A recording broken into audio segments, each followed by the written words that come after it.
Benvenuti a tutti, questo è uno dei nostri eventi esterni, che significa che in Pi Campus facciamo eventi interni dove ci divertiamo e non invitiamo nessuno. Eventi e dove Gianluca cucina. E poi eventi esterni dove invitiamo un ospite che possa portare contributo nuovo al nostro ecosistema, motivazione, informazioni, strategia, un punto diverso di visione. Quindi sicuramente oggi non sentirete parlare di niente legato alle cose che esattamente state facendo oggi. Vogliamo parlare di quello che potrebbe succedere nel futuro e capire oggi, no, se c'è qualche modifica al modo che abbiamo di pensare per poter cogliere opportunità che arriveranno un po' più là nel tempo. E quindi è un piacere per me avere David che sta facendo il pagliaccio. Che conosco da tanti anni ormai, quando abbiamo fondato Memopal, perché lui era il distributore in Italia del competitor di Memopal. Quindi al solito le cose nascono per odio che poi si trasformano in amore, no? Da questa cosa, quindi stranamente, no, il percorso, avevamo questa cosa del futuro che ci lega, nel senso che lui è un vero futurologo, cioè studia questo per mestiere, e stranamente però un'altra cosa che ci ha unito è che dopo essere stato distributore di Memopal, quindi un cloud storage, di Carbonite, un nostro competitor, si è messo a fare un altro competitor nell'ambito della traduzione. Quindi fa .sub, che fa i sottotitoli. Oggi lui è il CEO di .sub, che è una società che credo abbia base a New York, che fa sottotitoli per i video e offre servizi di traduzione di sottotitoli, e in questo piccolo frangente siamo competitor e a noi ci piace competere. E il background, però il motivo per quale lui è qui, non ci parlerà tanto di sottotitoli quanto del futuro. David insegna e è advisor della Singularity University, che è un progetto molto interessante. Non so se tu hai qualche slide, perfetto, allora non ti anticipo niente. E quindi non aggiungo altro e do il benvenuto a David e diamogli un applauso. Grazie. Grazie dell'introduzione Marco, grazie dell'invito e per la numerosissima partecipazione. Questo anfiteatro è incredibile, ho fatto un po' di riprese, stiamo facendo anche la registrazione del video, per cui se qualcuno si stufasse di stare in piedi o comunque magari c'è un collega che vuole vedere la registrazione successivamente, lo darò a Marco e giustamente lo dividiamo.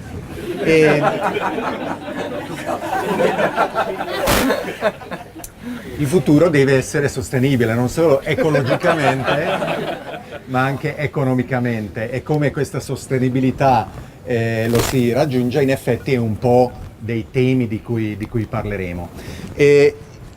Ma l'occasione per voi di ascoltare deve essere, spero, solo la partenza per continuare poi una conversazione che a vostra scelta potrà approfondirsi ed ampliarsi su altre piattaforme. Qua vedete un po' di miei contatti Twitter, ma sono molto facilmente googlabile e mi farà piacere se vorrete contattarmi su Facebook o LinkedIn o qualunque altra cosa. E abbiamo circa 200 slide da gestire in una quarantina di minuti, per cui sarà più o meno un filmato e non in effetti la proiezione di una sequenza di immagini. E alla Singularity University noi ci occupiamo di cambiamento esponenziale, cioè di come la interpretazione generalizzata di quelli che molti di voi conoscono come legge di Moore, a partire dall'informatica, oggi sta invadendo tutti i campi economici e sta cambiando anche l'ordine sociale, l'organizzazione della nostra civiltà planetaria. E da una idea iniziale di Ray Kurzweil e Peter Diamandis, che ne sono i due fondatori, con un apporto fondamentale di Google al campus NASA Research di Ames. La Singularity University è nata per dare ispirazione ad una nuova generazione di persone che siano in grado di leggere questi segnali deboli di una tecnologia che avanza accelerando. E i corsi che organizziamo hanno l'obiettivo di dare un impatto dirompente in termini positivi delle applicazioni di queste tecnologie in campi diversissimi: intelligenza artificiale, robotica, energia e trasporti, biotecnologie, biologia sintetica e applicazioni che poi vengono ognuna analizzate e declinate nella chiave di lettura del cambiamento esponenziale, che migliora le prestazioni delle varie tecnologie facendole passare da una fase in cui sono quasi impercettibili anche per gli esperti, difficili da decifrare, in una fase dove ognuno può saltare sul carro del vincitore e dire: ah sì, io sono un futurologo, l'avevo predetto, avevo ragione, e che caratterizziamo attraverso le 4D della digitalizzazione, della dematerializzazione, della demonetizzazione e della democratizzazione dell'accesso a queste tecnologie. Quello che facciamo è di invitare gli studenti che partecipano ai nostri corsi ad applicare poi quello che imparano con idee che possano migliorare la vita di più di 1 miliardo di persone in meno di 10 anni. Questo è il potere, questa è la leva di cui noi siamo capaci oggi, e che l'infrastruttura globalmente disponibile di internet, dei telefoni cellulari, del passaggio rapido delle informazioni che non sono più divise in silos isolati, permette di ottenere. Oltre ai corsi che abbiamo organizzato, sia i corsi estivi di 10 settimane che i corsi executive di 1 settimana durante l'intero arco dell'anno, abbiamo anche una Innovation Hub e una comunità che si sta ampliando sempre di più per accogliere iniziative che non sono solo in California, ma giustamente da Roma a Tel Aviv, a Bangalore, a Taipei, abbracciano tutto il mondo. Annunceremo a breve in effetti un ampliamento delle iniziative della Singularity University che realizzerà ancora più concretamente questa opportunità globale, anche per coloro che, complementando la natura necessariamente esclusiva della scuola alla sede centrale nella Silicon Valley, potranno partecipare con entusiasmo e con passione a questi programmi ovunque si trovino nel mondo.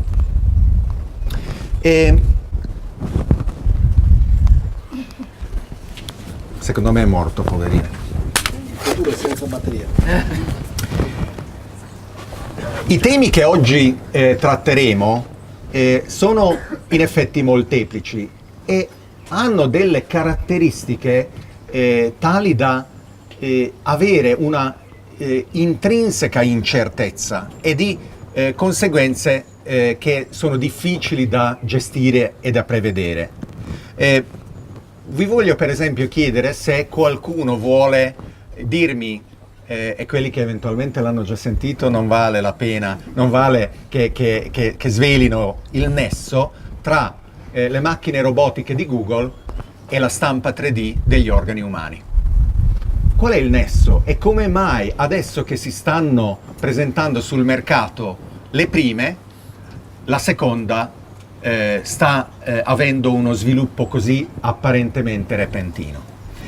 Il legame sta nel fatto che la prima causa di morte in età giovane, tra i 20 e i 35 anni oggi, sono gli incidenti stradali. E quando una persona giovane muore, i suoi organi vengono espiantati per dare vita a quelli che ne hanno bisogno. Si prevede che le macchine robotiche diminuiscano di oltre 90-95% la mortalità per incidenti stradali, probabilmente anche di più, causando una carenza di organi da impiantare. E quindi c'è una esigenza di realizzare organi che non provengono da persone vive, ma che vengono coltivate e che vengono realizzate con tecnologie simili a quelli che cominciamo a conoscere della stampa 3D. Questo tipo di incertezza delle tecnologie esponenziali che non sono isolate ma che si intrecciano fra di loro ha un aspetto che porta a conseguenze inattese, come abbiamo visto, e che rende la complessità delle tecnologie esponenziali difficile da gestire. Un altro esempio di questa complessità è l'influenza dirompente che la diffusione sempre più capillare dell'analisi del DNA avrà sull'industria assicurativa, che oggi fa leva sulla ignoranza statistica che abbiamo relativamente al destino nostro individuale, per metterci in comodi gruppi che possono essere gestiti relativamente alla incidenza di certi eventi, malattie e quant'altro. Ma nel momento in cui io so che ho una probabilità statisticamente inferiore di ammalarmi di qualcosa in base a quello che mi indica il DNA e naturalmente influenzato dal mio comportamento, potrò evitare di prendere l'assicurazione. Oppure al contrario, se so che sono maggiormente esposto a questa possibilità, sottoscriverò il contratto, ma le assicurazioni non saranno più in grado di neutralizzare gli effetti di uno e dell'altro attraverso la gestione statistica di questi eventi. Nello stesso tempo queste sono opportunità incredibili. Già ci stiamo avvicinando alle società quotate da 1 migliaio di miliardi di dollari di capitalizzazione in borsa e ci sono piani che immaginano economie che crescono per permettere iniziative che abbiano un valore di milioni o di miliardi di dollari equivalenti di oggi. E ognuna di queste realtà è nutrita dallo sviluppo esponenziale. Se 20 anni fa avevamo i personal computer, 10 anni fa cominciavamo a diffondere in decine o centinaia di milioni di esemplari i nostri cellulari, oggi questi sono di un ordine di grandezza che equivale a quello dell'umanità.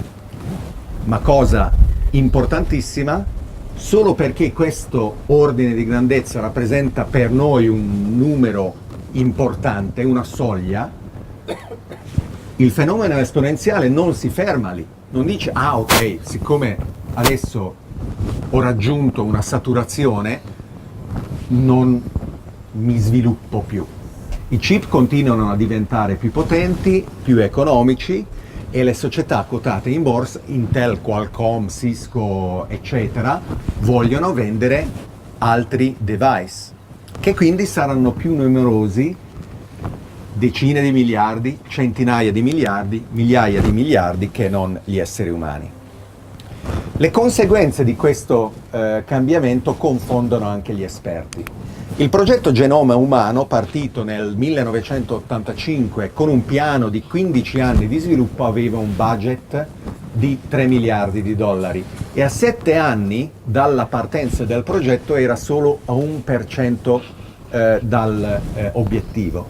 E anche chi se ne intendeva raccomandava di abbandonare il tutto perché non c'erano 300 miliardi di dollari e 700 anni a disposizione. Non si rendevano conto che, raggiunto questo andamento attraverso raddoppi progressivi da 0 a 1%, quello successivo arrivava al 2, al 4, all'8, al 16, 32, 64 e dentro esattamente i limiti del progetto previsto hanno raggiunto il 100%. Ma non si è fermato lì e oggi è possibile avere quello che costava 3 miliardi di dollari nel 2000 a circa 1500 dollari. Ma non si ferma lì, perché è previsto che nel 2020 la decodifica di ognuno dei vostri DNA abbia un costo di circa 2 centesimi. Immaginate di vivere in quel mondo, e ci sono persone che ci vivono già.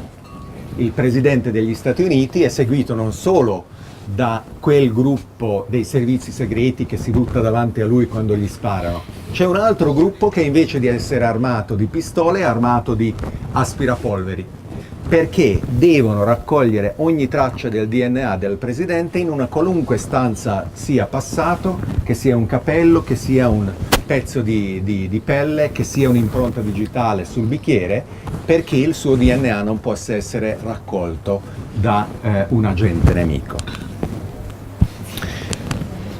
Questo è il contesto in cui ci muoviamo oggi, questa è la realtà che ha fatto decidere a William Gibson, scrittore di fantascienza, di non scrivere più del futuro.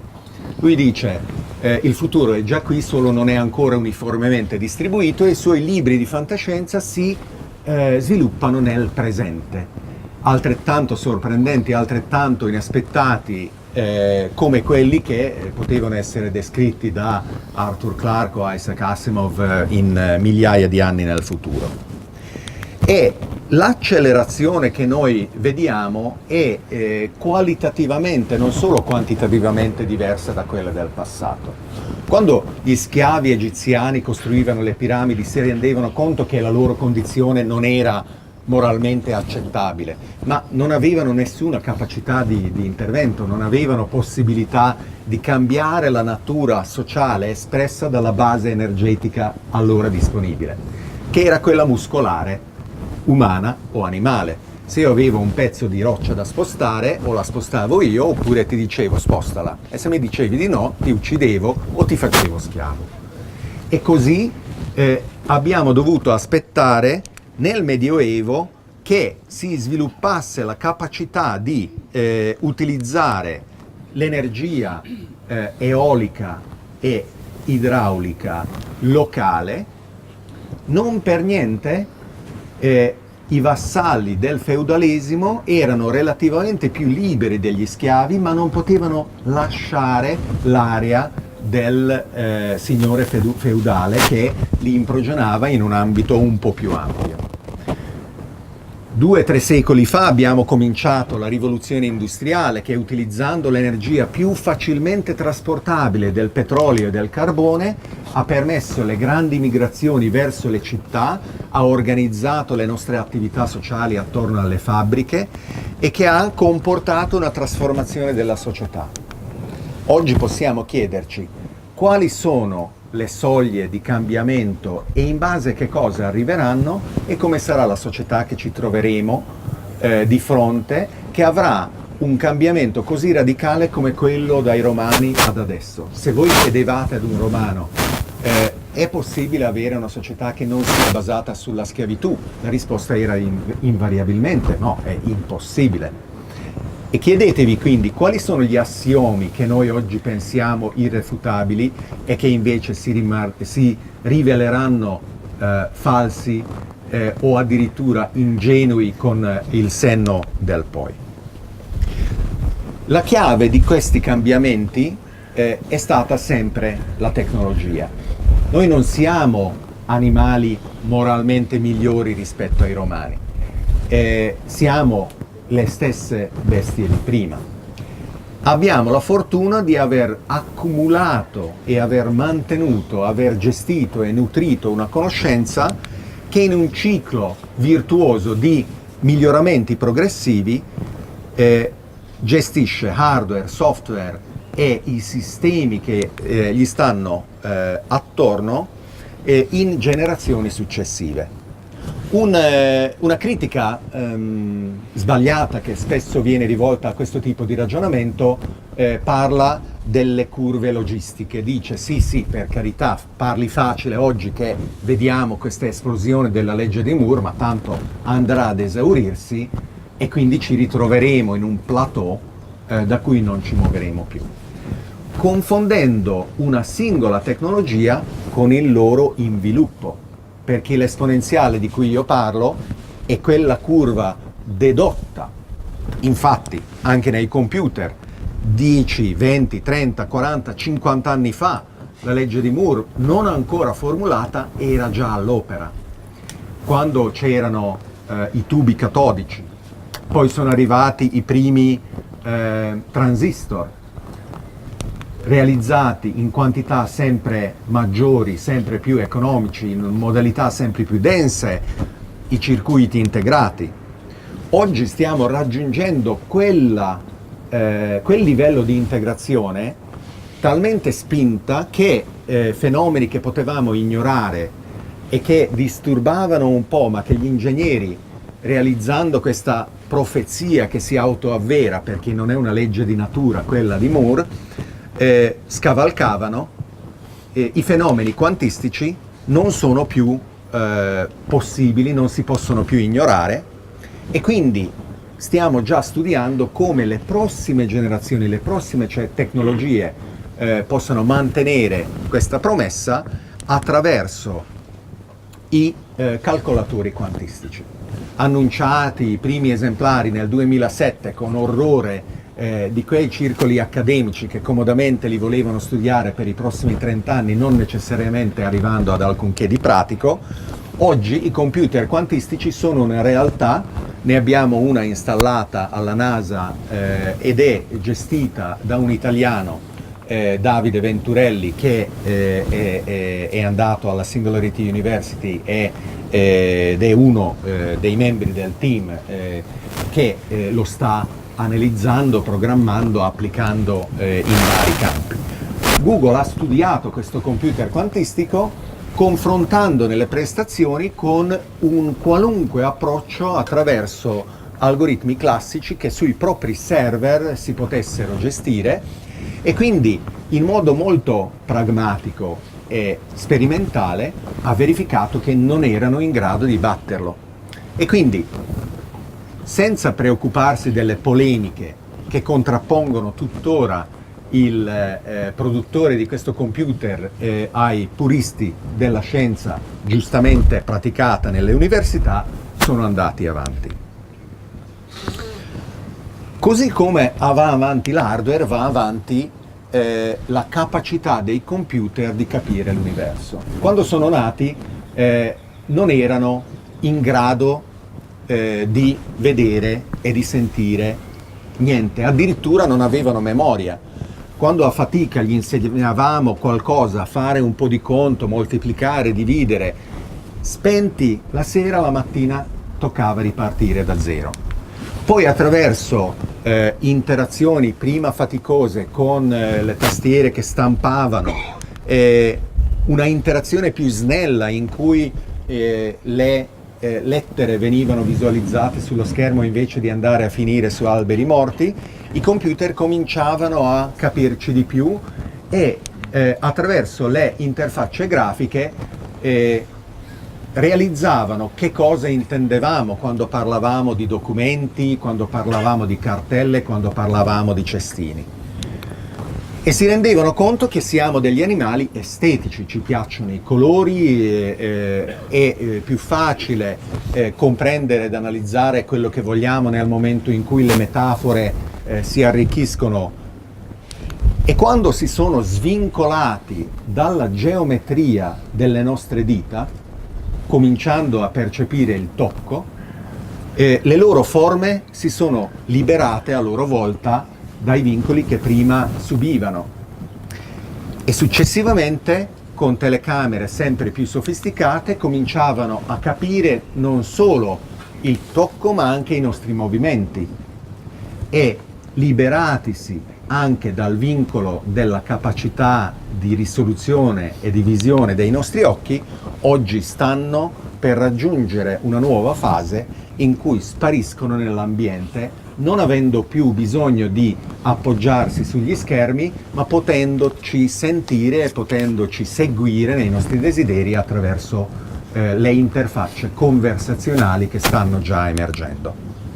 Ma la cosa evidentemente non si ferma qua, e la prossima fase di un'integrazione uomo-macchina non solo si basa sulle interfacce cervello-computer, ma ci sono persone come me che stanno sperimentando impianti che interiorizzano la capacità dei computer di capirci.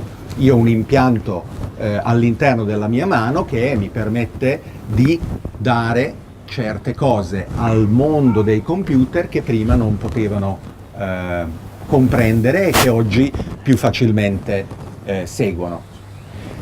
Domani il mondo sarà diviso in due grandi categorie di oggetti: quelli che non hanno computer al proprio interno e quelli invece che ce l'hanno.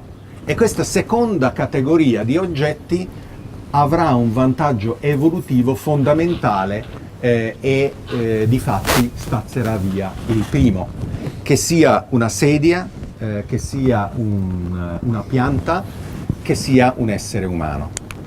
È il paradigma vecchio di quello che è un'organizzazione che da migliaia di anni ha realizzato la civiltà umana, di un'organizzazione centralizzata, gerarchica delle nostre attività sociali ed economiche, darà via ad un nuovo paradigma che si basa sulla interconnessione planetaria di reti decentralizzate e distribuite. È già possibile oggi vedere dei segnali deboli di questo cambiamento. Se confrontate la modalità di pianificazione e realizzazione di una centrale a petrolio, a gas o nucleare, che ha bisogno di investimenti di miliardi, di decine di anni di ritorno sull'investimento, con le decisioni granulari, diffuse, che ognuno individualmente può prendere se mettere o meno un impianto solare sulla propria casa o sulla propria azienda, è un esempio di questa differenza e del potere dei sistemi decentralizzati e distribuiti. Nella manifattura altrettanto fa la stampa 3D, che permette di connettere tutto il mondo con le idee migliori per effettuarne la realizzazione locale, accelerando i cicli di miglioramento in modo iterativo. È possibile oggi immaginare un passaggio dall'industria agricola, che è basata su monocolture vulnerabili che hanno un impatto erosivo e di impoverimento enorme su aree di terreni coltivati sempre maggiori e sottoposti a pressioni sempre più insostenibili, passa invece attraverso dei laboratori di piante con tecnologie idroponiche che permettono una riduzione di oltre del 90% di utilizzo di energia, acqua, terreno, una coltivazione locale, ricca, corrispondente a quelle che sono le esigenze del posto, senza utilizzo di pesticidi, e cosa molto importante, che trasforma l'attività di produzione di cibo da una proporzionale all'area occupata ad una che cresce con il volume disponibile. Stiamo anche vedendo la possibilità di una stampa 3D della carne, la coltivazione di carne. Un nostro team della Singularity University era presente nel 2013 quando il primo hamburger coltivato è stato consumato, è costato $300.000 realizzarlo e non era molto buono. Conteneva solo cellule muscolari, non c'erano cellule di grasso che rendono buona la carne ai nostri gusti, e quindi costato un hamburger $300.000, mettiamo $1 milione al chilo, 2 anni dopo quanto costa la carne coltivata al chilo? $11. Ok? Le associazioni vegane e vegetariane hanno già dichiarato che i loro membri potranno consumare la carne coltivata perché non proviene da sofferenza animale e non è prodotto attraverso un sistema nervoso che lo può esprimere. I nostri cellulari sono sempre più ricchi di sensori, ci permettono di vedere qual è il nostro stato di salute da preservare invece di intervenire quando è troppo tardi, responsabilizzando l'individuo, distribuendo e decentralizzando così le decisioni invece di accentrarle in ospedali, sempre più focolaio di infezioni e di problemi. Anche gli ospedali stessi se ne rendono conto nel momento in cui il day hospital è sempre più importante, non solo per la riduzione dei costi. Accedere alla conoscenza non è più un ostacolo. Le università che cosa servono nel momento in cui la promessa del patto sociale, della laurea che procura il lavoro è evidentemente una promessa falsa? Qual è il nuovo obiettivo se non è l'esclusività di una conoscenza segreta di cui morivano gli alchimisti che dobbiamo raggiungere, ma possiamo contare su una fertilizzazione incrociata orizzontale di diverse discipline che accelerano applicazioni sempre più interessanti. La finanza è una tecnologia che ci piace additare come causa unica di problemi come la crisi finanziaria e economica del 2008, ma è una tecnologia di cui non possiamo fare a meno. Il commercio mondiale si basa inestricabilmente sulla nostra capacità di rappresentare, trasferire, trasmettere valore che crea vantaggio reciproco per chi vende e chi compra. E si presentano oggi nuove tecnologie che permettono, per esempio, ai 3 miliardi di persone che non potranno mai aprire un conto corrente bancario, se solo dotati di uno smartphone collegato ad internet, di partecipare al mondo finanziario globale moderno alla pari con tutti.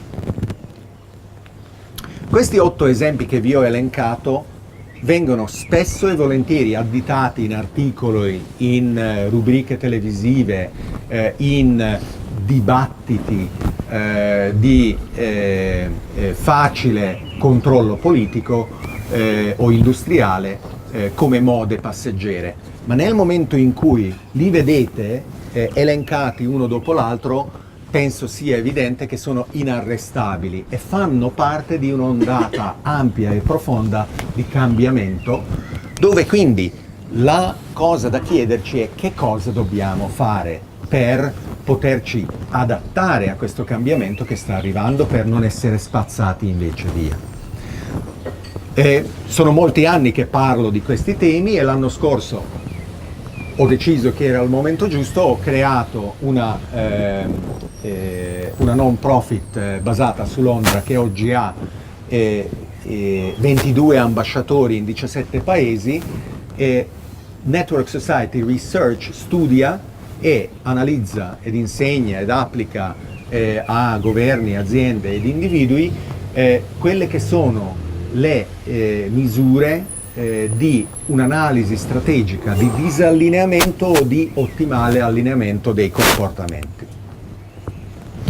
In un mondo globale non è possibile sapere qual è il giusto. Nel momento in cui vedi una fotografia di New York che è la stessa di fatti della fotografia di Hong Kong, la cosa più importante è di avere gli occhi aperti, la mente aperta e di accogliere le best practice, le capacità di agire e di risolvere i problemi. Bloomberg, l'ex sindaco di New York, ha creato una rete delle più grandi città del mondo che si stanno coordinando per arrivare a questo obiettivo, spesso tranquillamente e volutamente ignorando quelle che sono le complessità o le indecisioni e la paralisi della rispettiva nazione e della capitale corrispondente. Nelle aziende l'incertezza non è qualcosa che è basata su una insufficiente conoscenza dei dati, non è qualcosa che è causata da una leadership aziendale che è incapace. Salim Ismail, il direttore esecutivo che ha guidato Singularity University alla sua fondazione, ha pubblicato il libro Exponential Organizations, che illustra come questi fenomeni abbiano cambiato la natura dell'impresa. Uno degli indici del successo aziendale è quello di entrare nel mercato Standard & Poor's 500 che raggruppa le aziende di maggiore capitalizzazione in borsa. E se tu raggiungevi questo culmine di successo negli anni 20-30, avevi statisticamente una probabilità di rimanerci fino alla fine del secolo. Oggi lo stesso risultato ti dà sogni, fra virgolette, tranquilli per non più di una dozzina di anni. E questa incertezza esponenziale è intrinseca perché non è possibile analizzare e misurare le interazioni delle diverse tecnologie ad un grado di approssimazione tale che non venga ampliato all'infinito. È necessario continuare ad aggiustare la rotta anche da parte delle aziende più grandi. Ho accennato come le generazioni di macchine che seguiranno quelle attuali disegnino una rete qualitativamente nuova. Internet degli oggetti o Internet di tutte le cose, come lo chiama Cisco all'interno delle sue conferenze come Cisco Live, dove ero keynote speaker questo gennaio. Questa rete disegna un sistema di sensori sempre più granulare che è necessariamente autonoma. Se già oggi abbiamo un certo fastidio nel momento in cui il cellulare ci ordina di ricaricarlo e siamo circondati da una mezza dozzina di apparecchi di questo tipo che ci rendono schiavi, nel momento in cui saremo circondati di centinaia o di migliaia di nodi dell'Internet degli oggetti, questi dovranno essere assolutamente autonomi. E questa autonomia è qualcosa che vediamo già oggi, timidamente espressa dagli aspirapolveri robotici che ricordano dov'è la presa di corrente e quindi non hanno bisogno di essere ricaricati perché tranquillamente vanno e si ricaricano per poi finire il lavoro. E le reti dell'Internet degli oggetti hanno oggi una capacità di raccolta dei dati che deve necessariamente essere organizzata su principi diversi rispetto a quelli che vediamo oggi. La comoda vulnerabilità della centralizzazione dei dati che viene sfruttata dai servizi segreti di tutto il mondo per corrompere la legalità della società civile è supportata dalle architetture fallimentari di Google, di Facebook e di Twitter, che meritano di morire per salvare la civiltà umana, che non può soccombere all'interno di questa crisi che stiamo vivendo. La capacità di sentire e di sentire il mondo, che crea una capacità di introspezione delle macchine, potrà, secondo alcuni, portare successivamente, attraverso generazioni di evoluzione, all'autocoscienza. Che cosa potrà avvenire? Abbiamo già visto dei passaggi improvvisi, passaggi dove strutture convintamente al potere come l'icona della generazione delle macchine fotografiche chimiche, che è stato leader del proprio mercato per oltre 100 anni, è stato spazzato completamente via da una dozzina di ragazzini davanti al loro computer. E oggi vediamo un passaggio altrettanto fondamentale. È di 2 mesi fa il rapporto rilasciato dalla Banca Nazionale di Abu Dhabi che tutta la richiesta di energia aggiuntiva che sarà necessario soddisfare nel Medio Oriente, in quanto finanziata da loro, sarà soddisfatta da energie rinnovabili, principalmente energia solare, e che oggi hanno già dei piani finanziabili per impianti solari che senza alcun aiuto di Stato sono in grado di competere con un petrolio che costa $10 al barile. Le piattaforme di questo cambiamento che vediamo attorno a noi sono in grado di disegnare nuove comunità che non sono solo sostenibili, perché non è sufficiente mantenere uno stato di degrado ambientale che abbiamo raggiunto attraverso la nostra avventura degli ultimi 10.000 anni.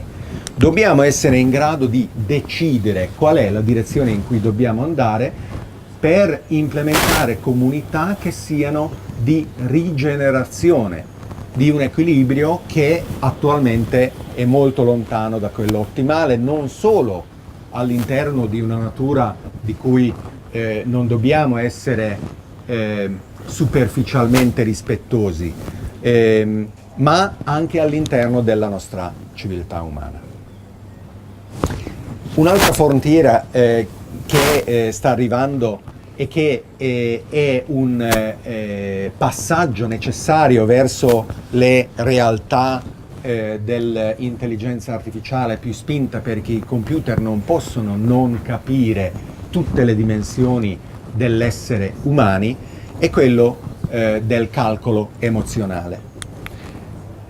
Ha fatto scalpore inutilmente l'esperimento di Facebook che esponeva qualche centinaio di migliaia di propri utenti a notizie negative oppure positive, per poi concludere che in effetti ne venivano influenzati. I computer stanno imparando non solo a leggere ma anche a scrivere le nostre emozioni.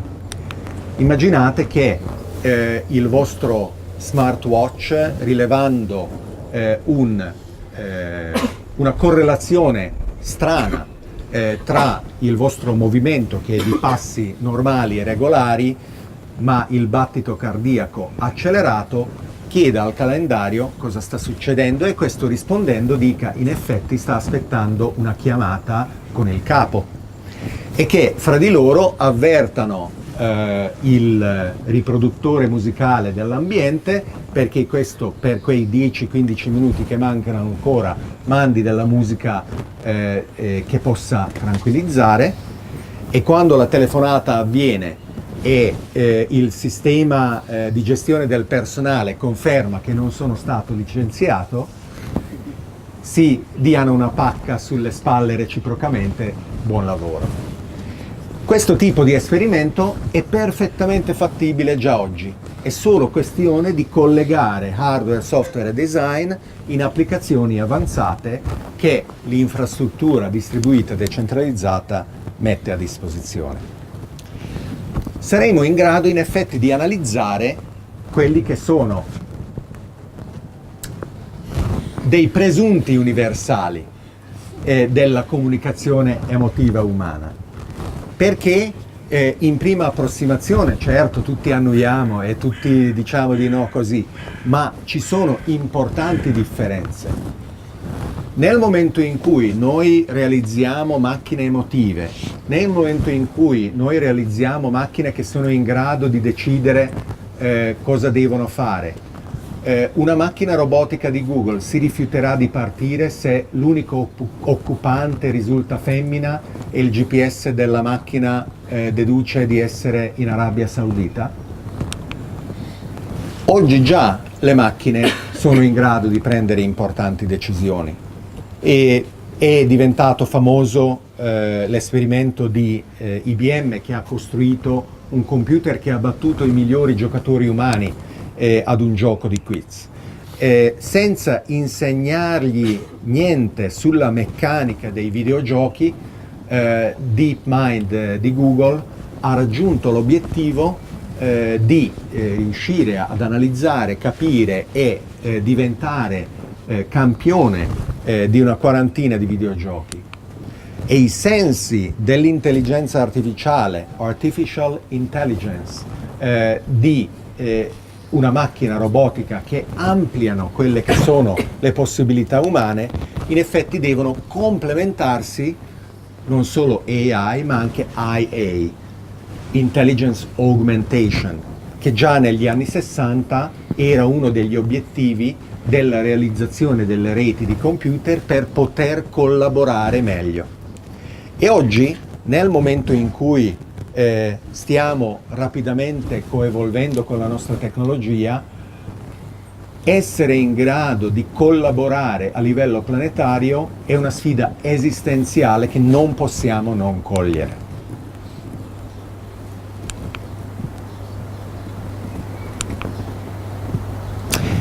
Dobbiamo essere in grado di analizzare, di realizzare nuove superstrutture che siano in grado di restituirci un pieno controllo di sistemi che troppo complessi oggi ci stanno sfuggendo e che ci preparino alle prossime sfide importanti.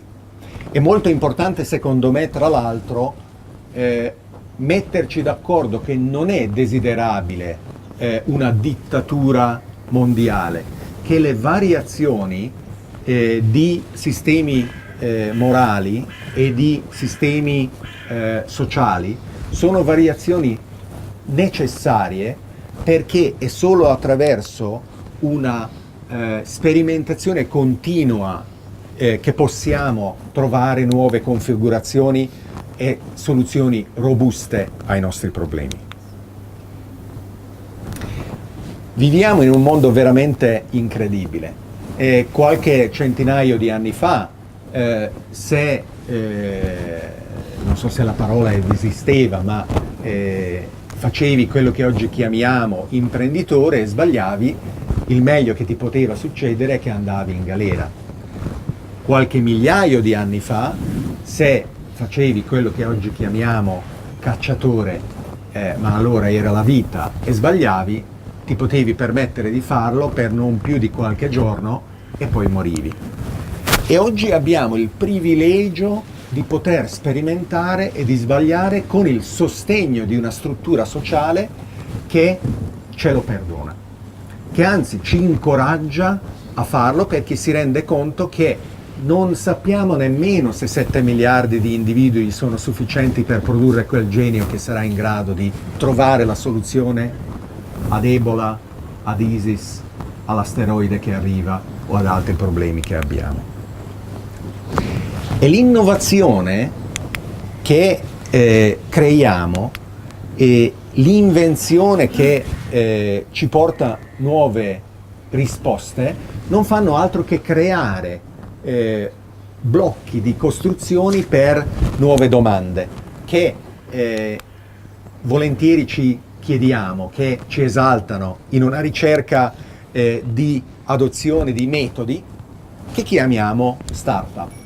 La missione che dobbiamo necessariamente porci e che non può essere descritta in un business plan, perché è impossibile intrinsecamente prevedere come si svilupperà il mondo nell'arco dei prossimi 5 anni, deve essere complementata dalla misura dei passi e delle correzioni corrispondenti, e solo nella corrispondente complementare coesistenza di questi due, la missione a lungo termine e l'iterazione del percorso intermedio, che possiamo sperare di avere una chance di raggiungere il successo. Dove tra l'altro quello che per me è particolarmente esaltante è la possibilità non solo di imparare ma anche di insegnare immediatamente, trovando una soddisfazione nella autoselezione di nuove comunità. Io spesso mi definisco un outsider di professione perché arrivo all'interno di un campo di cui non ne so niente e un po' alla volta trovo agganci, interessi, domande utili e la semplice espressione di questi elementi di conversazione all'interno di un campo permette ad un gruppo di aggregarsi ed eventualmente portare dall'idea all'azione in un intervallo che si riduce sempre di più fino ad azzerarsi. Abbiamo opportunità senza fine. È matematicamente garantito che la nostra avventura non sarà mai finita a meno che non siamo noi a deciderlo. In effetti è la cosa più importante. Noi abbiamo la libertà e la responsabilità di fare queste decisioni e ognuno di voi può decidere se voler essere parte di questa avventura. Grazie.